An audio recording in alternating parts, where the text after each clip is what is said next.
Welcome to the latest edition of the Cranky Curmudgeon's Corner. My name is Paul Thomas. In 1985, Margaret Atwood published The Handmaid's Tale, a novel about a dystopian society in what was formerly the United States of America.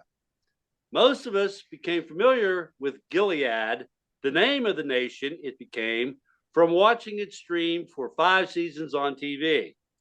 Tonight, we are going to look at our contemporary American society and discuss just how much life can imitate art. Joining us for the discussion are Marianne Kaler, Marilee Mendulich, Daniel Thomas. Welcome, panel. There is a lot of bad shit happening all across America. Wyoming just outlawed women using medication that allows them to choose the number of children in their family. South Carolina submitted proposed legislation that would target women whose miscarriages could lead to their arrests and convictions as murderers. Hospitals in Idaho have closed their maternity wards because gynecologists and obstetricians no longer feel safe practicing there. Idaho has also passed a travel ban for pregnant women not to leave the state. A lot of red state legislatures are pushing some bad shit, but Texas and Florida, led by Governors Abbott and DeSantis, are in a heated competition to see who is the most cruel in their treatment of women, blacks, immigrants, and non-cisgenders. Whether one traces the genesis back to Trump, Dobbs, the 2022 midterms, or white Christian nationalism, there definitely seems to be a legislative and activist court momentum in perpetuating this cruelty. Since it has now become so recognizably out in the open, is there enough political will in the resistance to stop it before we become the United States of Gilead? Dan, do you see the political will being strong enough to resist this direction that we're going? No, that's not it's not an optimistic opinion, but we elect people who say, all right, I stop that. We elect people who say, I'm going to do X, Y, and Z, and then they get there and they don't do X, Y, and Z. And that's for a lot of reasons. Like in Pennsylvania, every Republican governor tries to privatize our liquor sales because all of our alcohol or our beer, our wine, and our spirits are sold by state-owned stores. And every Republican governor gets in and realizes, I can't actually do this. This is the only mechanism that makes any money for the Commonwealth. So that's a good reason why they all fail at their promise. They make the promise not realizing it will destroy the state, realize it will destroy the state, and then just back off and go to other things. With this stuff, there's way too much reliance on institutions and the decorum of institutions. Like, we have to continue to not do anything about the Supreme Court, for example. We continue to not bother expanding it. We continue to not care that the architect of the conservative legal movement is bought and paid for by a crazy billionaire with a supervillain name who has an actual garden of evil in his backyard. And his wife isn't, you got to stop. Whose wife is an actual activist for the other side. So yeah, there's if we are unwilling to take those steps and we just have to accept, like, well, the dignity of the court demands that we do this, then no. And I don't see a lot of legislators in either party. Like the performative ones will go out and make noise, but then they won't actually do anything. And unless you're willing to actually write that very boring piece of legislation that will strip away lifetime appointments to the court, then no, we don't have the political will to back away from it. Marianne, Dan paints a pretty dire picture of the lack of willingness to take these awful institutions, or at least their awful tendencies, and do anything about it. Do you share that opinion? I lean towards the pessimistic approach. I think it's progressed so far that it's going to be hard for us to do anything. It's easy to say we need a complete overhaul of the two-party system. And I saw that when Hillary was running against Trump. The independents and the other party, Bernie Sanders' party, they stole votes away from Hillary. Well, she actually won vote-wise. But I think that there are concerned citizens that want to do something, but the politicians aren't going to do squat. When Trump started out, he was moderately political. He lied like all politicians do. He lied to the LGBT community and said that he wouldn't do anything to them, he'd support them. But then once he got into power, his policies were all against him. Trump is an authoritative leader. And what a lot of them do, like DeSantis and Abbott and Trump, they rally up, like, for instance, the evangelicals with some, with an issue. The gays, the transgenders, the immigrants, the flow of immigrants into this country, gonna take your job. Abortions, killing babies. And so it works them up into a frenzy. And what happens is there's so many people that are Republicans nowadays because one, and I don't want to make a general blanket statement, but a lot of them are racist. A lot of them believe that they're superior to the immigrants that are coming here, or that they're immigrants or they're superior to the other blacks. I see it with the Mexican people here. Nobody will sail the Mexicans down a river faster than the Mexicans that immigrated here and are already established here. It's dog eat dog.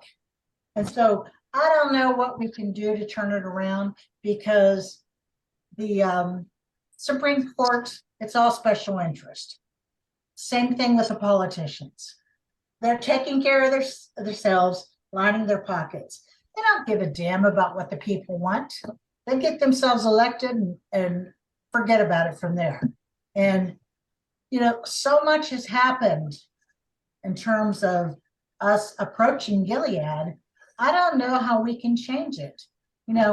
Losing control of the right over our body. How are we going to get that back? The next thing I see stepping from there is them taking away our economic freedoms, just like they did in Gilead. So I don't know what the solution is. Marilee, pretty dire assessments from our first two panelists. You're from a different place where I think things are a little Yes, bit I different. am. I was going to ask, where did they? Well, we got Pennsylvania and Texas. That's that's Texas. Oh my where, gosh. that's where we're from. Oh, I do sympathize. Actually, I'm pessimistic. So, what's your take on our? I don't disagree. The laws have been swift to oppress women further and deny their reproductive freedoms. The cruelties against people of different sexual persuasions and the denial of history, all of this has just been looming. And but it really is happening in a narrow framework from where I sit. And I look at the big picture. When this stuff happens, it's happening solely within a GOP dominated legislation. If you look where even in the red states, and I know this comes up later in our discussions, but when it was put to the vote of the people, there was an overwhelming denial of oppressing reproductive freedoms. And that was, Kentucky. So they may be taking their stab, but when the people have the right to speak, they lose. And I think that there are some big GOP donors that are also getting wind of the fact that the people don't support all these oppressive games that GOP's been throwing out. Yes, they're playing off our human nature that we have to feel like we're better than somebody else and we can beat down those who we think are lesser. Well, let me ask you this on Dan's point, where he says the institutions themselves are too entrenched for us to really do anything about it. There's another institution, which is the electorate. Do you see that the electorate having the power, which you just alluded to, that would overwhelm these bad tendencies that these institutions have, as described by Dan? They have in those states, and they have been red states where the people voted, and they voted to maintain their freedoms. So, I believe that if people would, if the GOP starts listening and when they keep losing and when they lose the next presidential election and they lose the Senate on top of it, maybe start listening that we do care, we do have a voice, we do have compassion, and it's not all about hate and oppression and undermining people's ability to achieve and survive and thrive. So power to the electorate. So, let's see it manifested. The first court case generated by the Texas bounty law showed up when an abusive ex-husband sued the friends of his ex-wife for their participation in a text conversation where they tried to help their friend get through the crisis of an unwanted pregnancy, which would have allowed her ex to maintain continued control over her. Giving abusers the legal power to exercise continued domestic power to abuse is precisely what happened in this case. Is that what you believe was the intent of the Texas legislature who passed the law and the 5 justices of the Supreme Court who voted on December 10th, 2021 to keep the bounty law in place? If not that, what was their intent in your mind, Marilee? What were they thinking when they passed this? I actually do believe it was the intent of the Texas legislature and the 5 Supreme Court justices to do exactly what they did, to follow some insane, archaic, bounty hunter law. Why is that even on the books? That's just incomprehensible to me. But and their track record, is not in favor of women's reproductive freedoms at all. So it's or women's freedom whatsoever. I don't deny that that was their intent. I believe very strongly that that's what they hoped to accomplish, and so they did. To give abusive husbands the power to abuse. Yes, okay. Because in the end, it's all about it's oppressing women. Mm-hmm. I do think that they think that that is well within their rights. From rights of the defendant, women, it gives all the power to the plaintiff, abusive husbands. Mm-hmm. Not only are they rewarded with the $10,000 prize, the women have to pay their legal fees as well. I think it was their intent. Just it's just unfathomable that anybody could even think along these lines, but they do, and I believe that that was the intent. And I think in some warped way, they believe they're saving little babies, before they're born. And I think that, they like to say, that's their end game, but the end game is human life, and they don't seem to value any human life after birth. So Dan, the intent being the power to abuse. Is that how you see it, or is there something else that you would feel that caused this thing to be manifested? The law itself is abusive. It's working exactly the way it's supposed to. This is a very clear what it was and what the intent was. It didn't. They're not subtle anymore. They're saying the quiet part out loud, and they're just legislating it. Women are not people. The world was better before women had rights. Women exist to create heirs for white men to pass on their legacies to, and to create white babies to be part of our workforce. Actual women have no place in society, and that is what they are very clearly saying. And I do agree with Marilee that on some level they pretend to give a shit about human life, but that definition is very, very narrow. Innocent little babies, like, I don't know, in that 6 weeks you have to get an abortion in Florida, that's not a baby. That's like 3 cells. And every doctor will tell you that that's not a thing. But if you keep women controlled, if you keep women outside of society, if you keep them so tied up in potential legal jeopardy for being able to have children, like it doesn't surprise me that women don't want to have children, because we don't make it easy. There is no child care. There's no paid parental leave. The things that other countries have that encourage people to start families, the United States doesn't have those. And rather than giving those to people, it seems like the tactic is, let's make it harder for you to not. Let's make every accident an opportunity to increase our workforce. And that's it. This is the law working as designed. Another civil suit filed on March 7th, 2023 in Texas by 5 women and 2 doctors alleges that their lives were endangered by the law because the doctors were turning away pregnant women with health complications as they feared legal repercussions. Doctors can be criminally charged according to the law if they facilitate an abortion when the mother's life is not in immediate danger. The problem they faced is determining how close to death the woman must be for the doctor to decide he is legally authorized to save her life. Women aren't just almost dying because medical practitioners are afraid of being arrested if they treat a pregnant woman's condition. Women are actually dying because the so-called pro-life policy has now become law in these states. Why would anyone want to practice medicine under these murky conditions?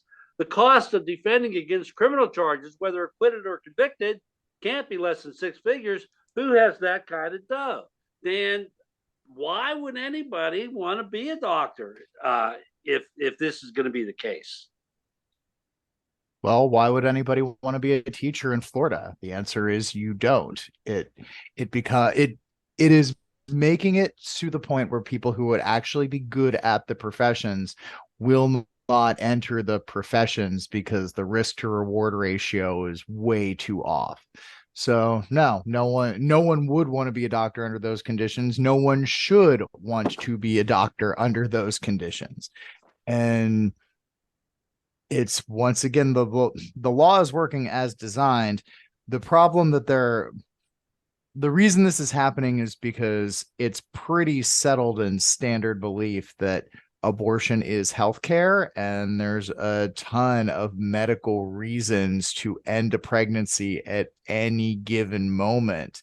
And what these women are being forced to go through, like, not just the threat to their lives, but the threat to their sanity. Like, your child is developed without a brain, and you find this out in month 7. So you can birth this baby and watch it die, or you can give both that child and yourself the dignity of terminating the pregnancy and sparing it suffering.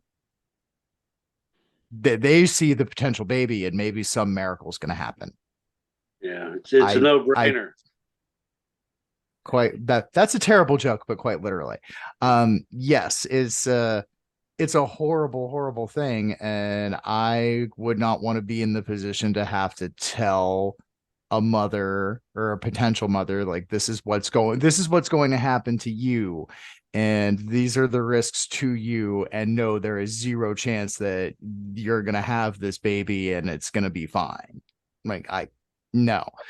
and they're facing pushback from doctors. But this is what happens when people are writing laws based on ideology instead of based on expertise. And in other times we see this, sometimes it's funnier, like everybody in their 80s questioning the CEO of TikTok. That was hilarious. No idea what they're talking about or asking about. But this is the same thing, only it's much more dire and dark, because they have absolutely no idea, and they clearly aren't having like advisors who are actual medical professionals helping them craft these bills. They might have a spiritual advisor, but they do not have like a nurse practitioner or a physical therapist or an OBGYN. Like none of those people are involved. Marilee, the states that are now that have these Gilead laws, where do you see the medical profession unfolding?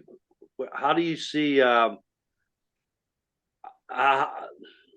going to happen to the medical profession in these places?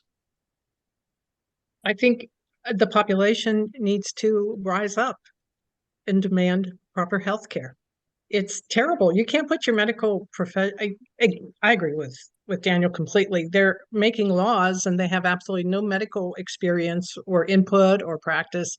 And each individual condition needs to be analyzed by that doctor within that patient framework.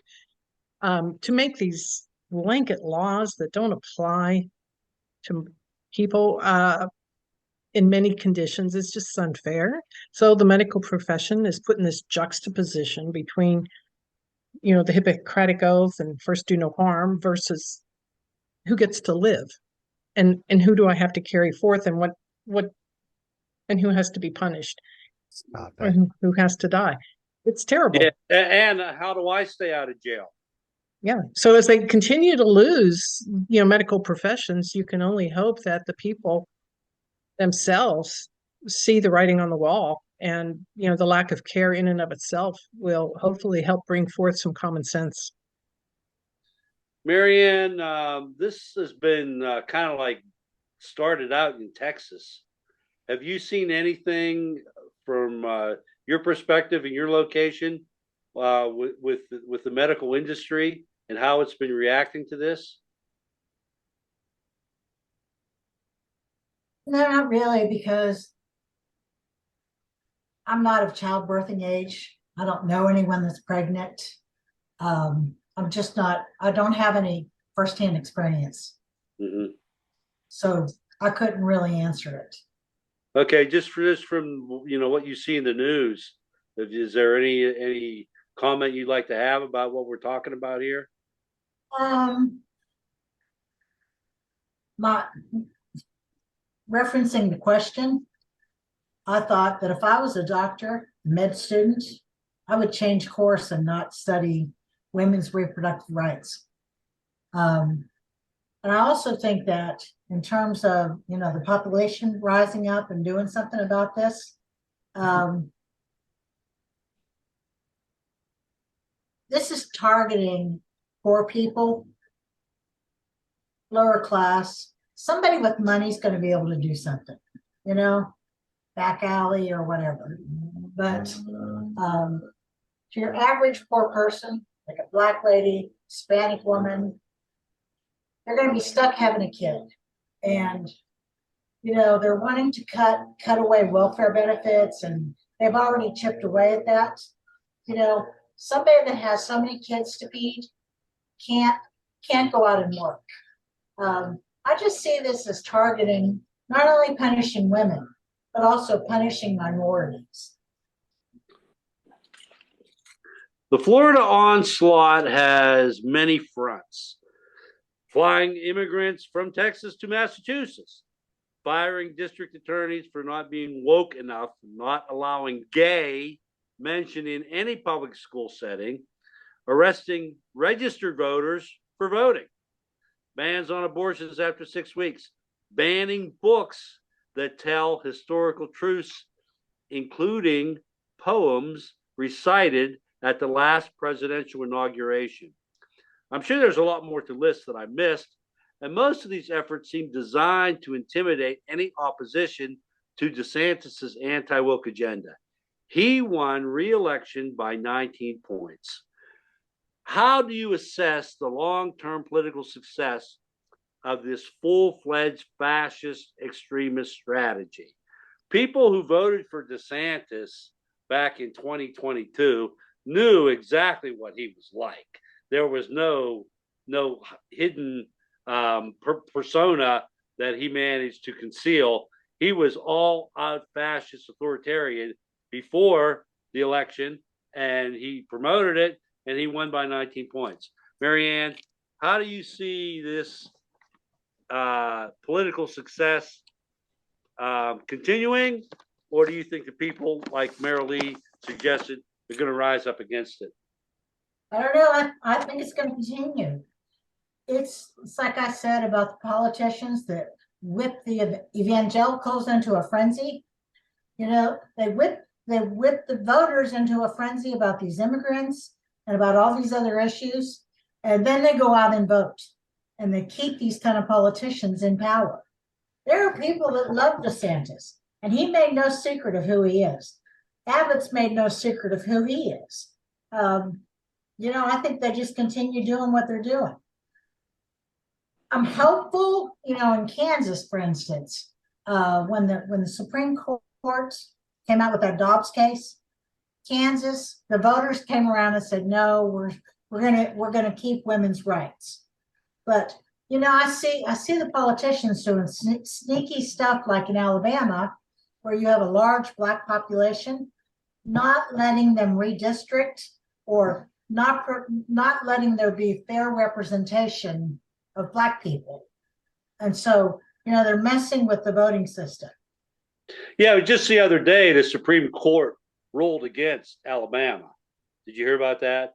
And it was a 5-4, so it was close.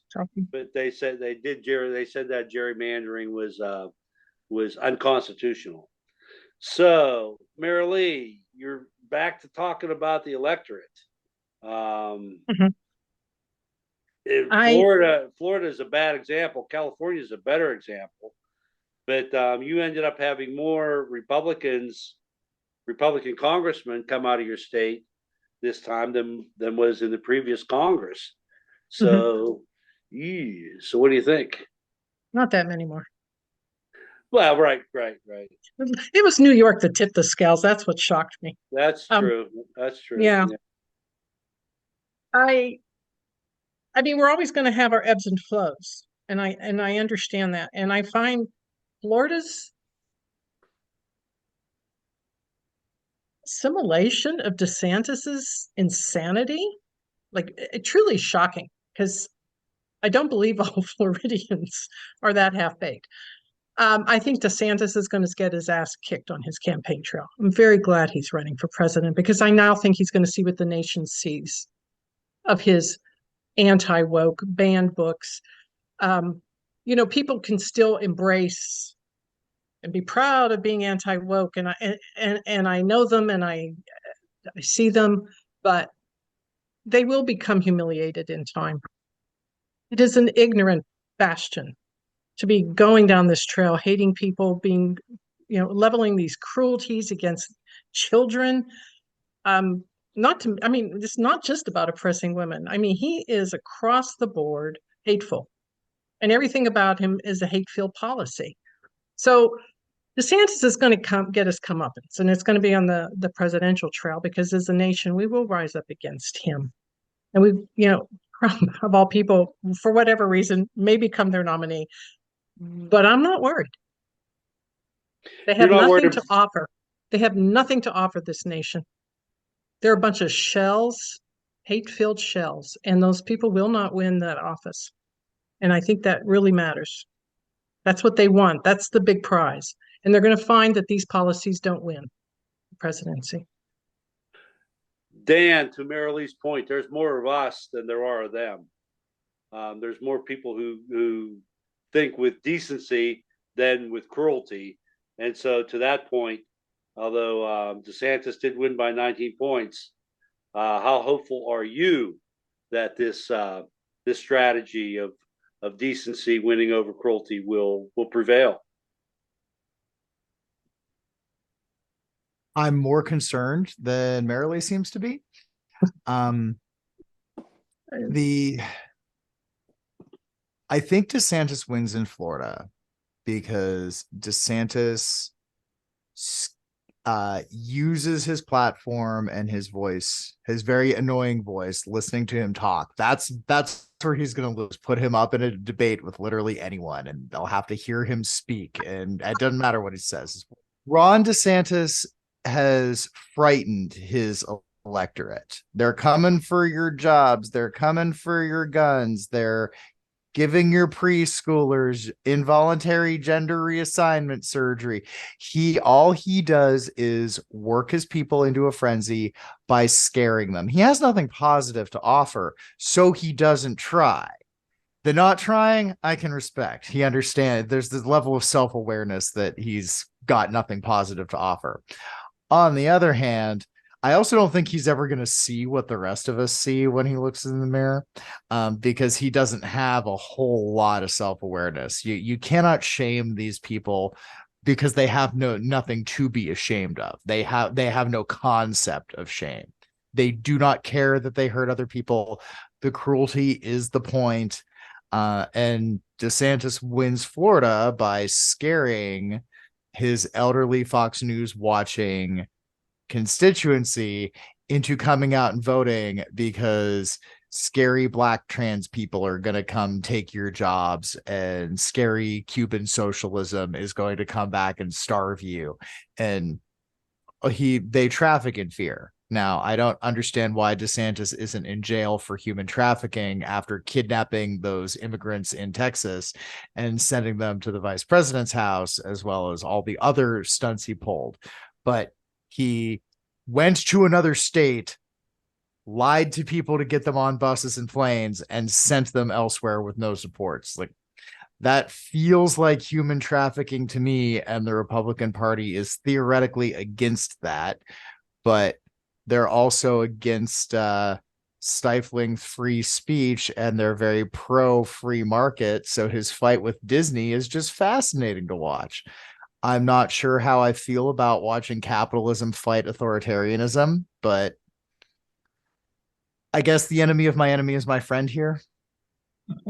Well, the scary part about the human trafficking and the kidnapping of these people is that you don't have an attorney general or a district attorney willing to file charges against them for doing this kidnapping. And that's what we need. California is working on that right now because they just delivered to Sacramento. Are they really? Yes. So explain what's happening out there with that. Just that they made a delivery of immigrants and they're looking at filing those charges. It's just very recent, within the last 2 weeks or so. That they made the decision. Well, Newsom does, Newsom and DeSantis they're not headbutting these days, or not butting, but Newsom is dragging him through the mud. Newsom does not like Ron DeSantis, and I cannot imagine why. You would think that such men with such great hair would be such good friends, but apparently not. Yeah. Well, I'm really encouraged about Newsom as a presidential candidate in 2028, but that's way off topic. In addition to Florida, Texas, and the already mentioned Wyoming, Idaho, South Carolina, Tennessee wanted its share in the limelight and got it when an already identified disturbed individual took her legally purchased assault rifle into her alma mater and gunned down 3 adult staff and 3 9-year-old students. The state legislature's response to the event was to expel 2 legitimately elected African American legislators because they protested against the killings. What we witnessed was a full frontal display of their war against democracy. What do you think needs to be done in response to what happened in full view in Tennessee? These guys ended up with, their 15 minutes of fame. They were all over. They were on MSNBC, like every show for about a week or so. And then they faded into the background, Dan. Is there anything else that needs to be done, that can be done, to keep this assault on democracy that we witnessed in Tennessee front and center? What kind of response needs to occur?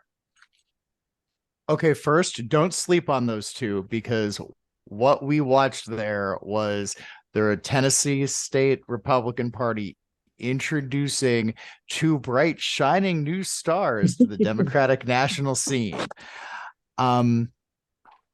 This goes back to my earlier point about the decorum of institutions, and we've got to get rid of that. Like those, there were three. There was an older white woman and Right. two very young African American.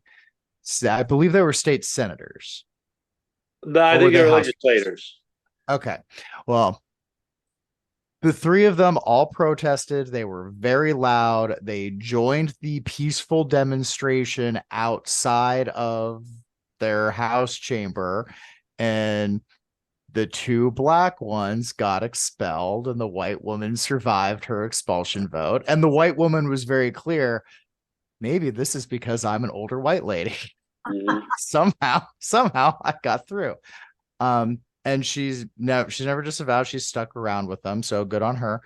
But they were not kicked out for protesting, they were kicked out for violating decorum. And then I believe it was Montana where the transgender senator or legislator said, hey, this anti-trans bill for children is going to cause child suicides. And it's going to kill a lot of kids. And their blood is on the hands of the people who signed this bill. And she also got kicked out. So they're denying the tactic is to deny representation to the people who elect these folks.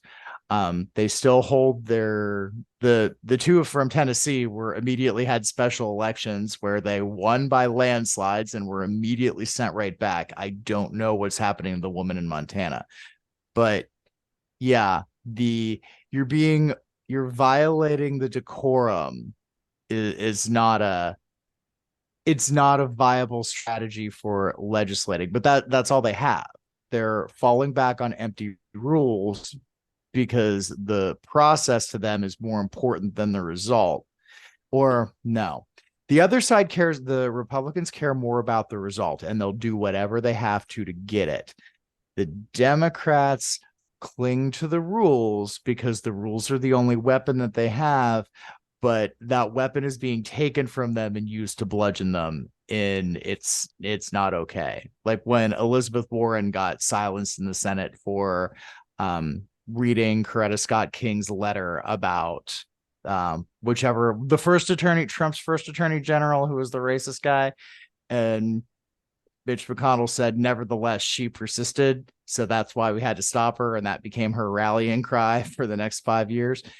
Yeah. Like she was doing something honest and something very important. And she was penalized for violating decorum. Jeff Sessions is the guy you're referring to. Yeah. It was his confirmation hearing. Yeah.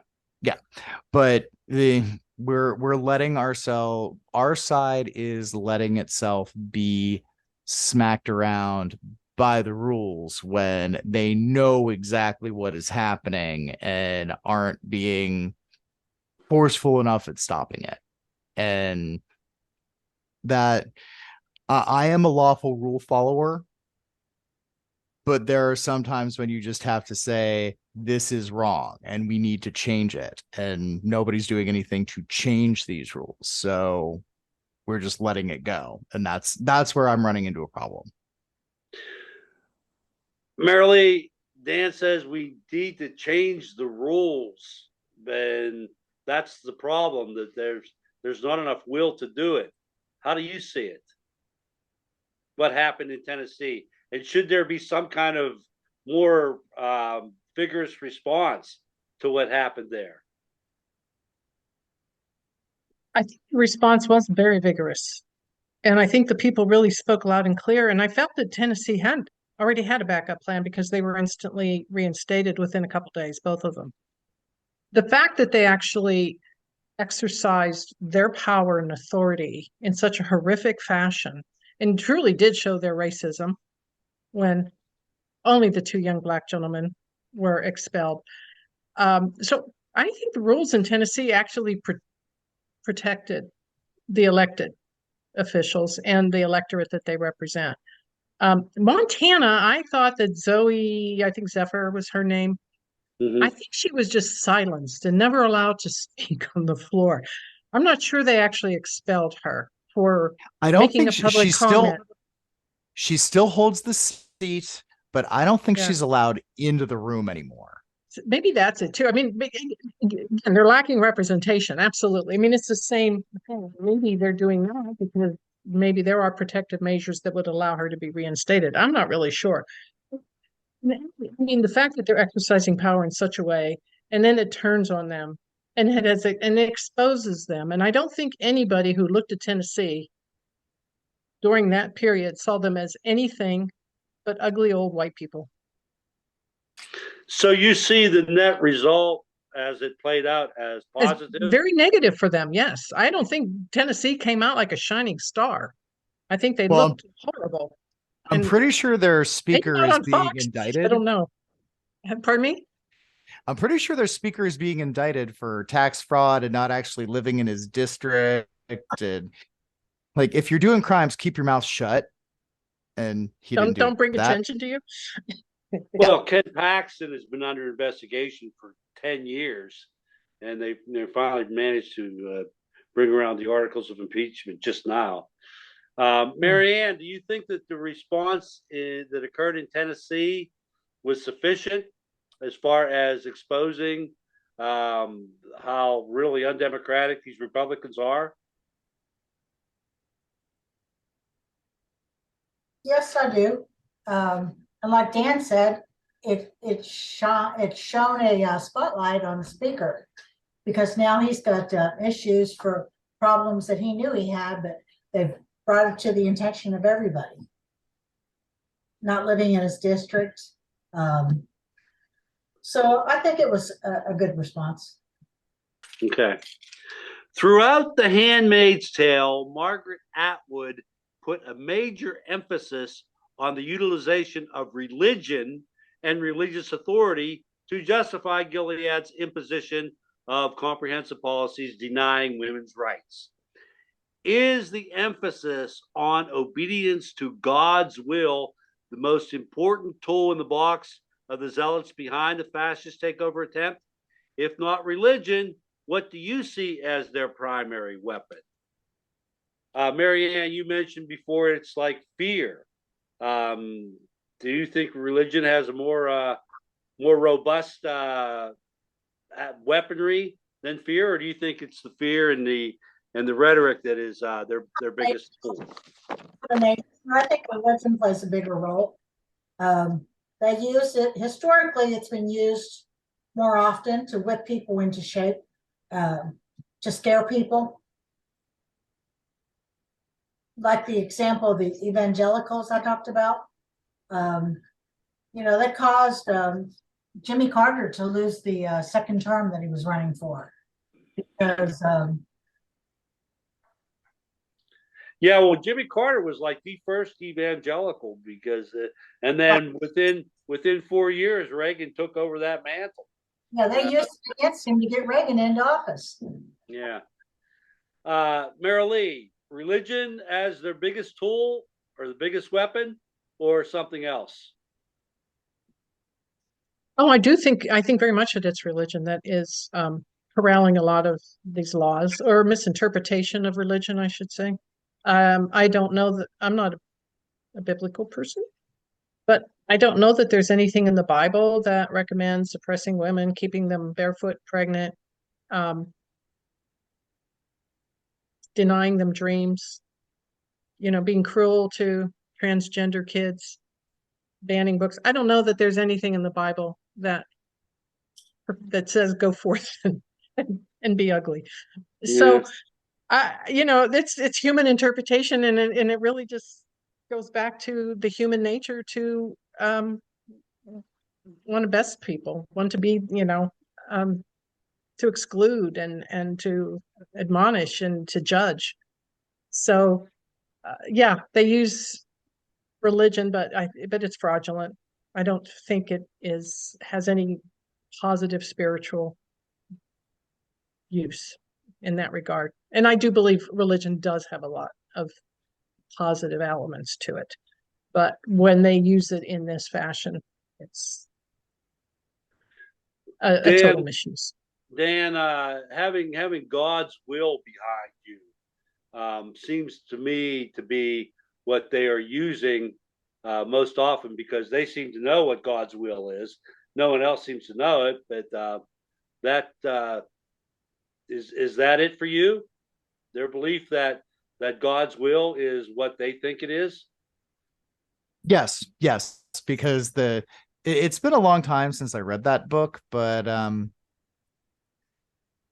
it doesn't seem like they have the love of capitalism and rugged individualism. Like, Jesus was a single dude who hung out with 12 other single dudes and a prostitute.